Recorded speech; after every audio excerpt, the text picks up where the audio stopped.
vraiment important. Et c'est cela son amour. L'amour de Dieu pour nous, exprimé en Jésus-Christ, c'est cela. Il t'accorde le salut et il te accorde. Il te donne accès à sa personne. Vous comprenez? Dieu te donne accès à sa personne. Que tu peux entrer dans sa présence. Que tu peux devenir son ami. Oui, tu peux devenir son ami. Oh bien-aimé, ami avec Dieu. Oh là là, c'est merveilleux. Ça veut dire quoi ça? Ça veut dire que vous parlez ensemble. Ça veut dire que vous êtes des partenaires. Vous partagez tout ensemble. Oui. Vous partagez tout ensemble. Tu lui parles et lui te parle. Bien-aimé, vous voyez? C'est cela la vraie vie chrétienne. Si tu n'as pas ça, tu n'as que la religion. Si tu n'as pas ça, tu as juste la religion. Vous comprenez? La vraie vie chrétienne, c'est une communion véritable avec le Seigneur. Et ce n'est pas quelque chose de compliqué.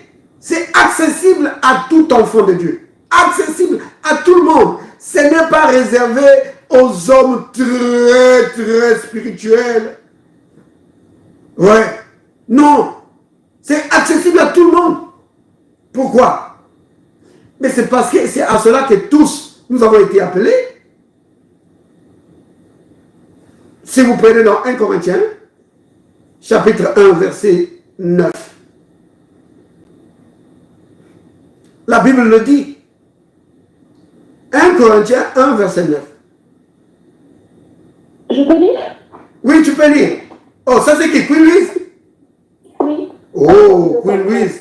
Content de te retrouver. Oui. Queen Louise. Ok.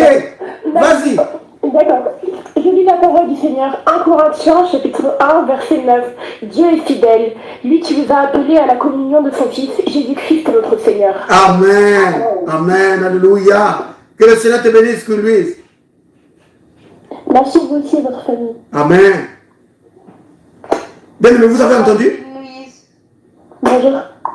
Dieu est fidèle. Il garde sa parole. Il ne change pas. Ce qu'il a fait avec Paul, avec Pierre, avec tous les chrétiens de cette époque-là, il fait ça avec nous.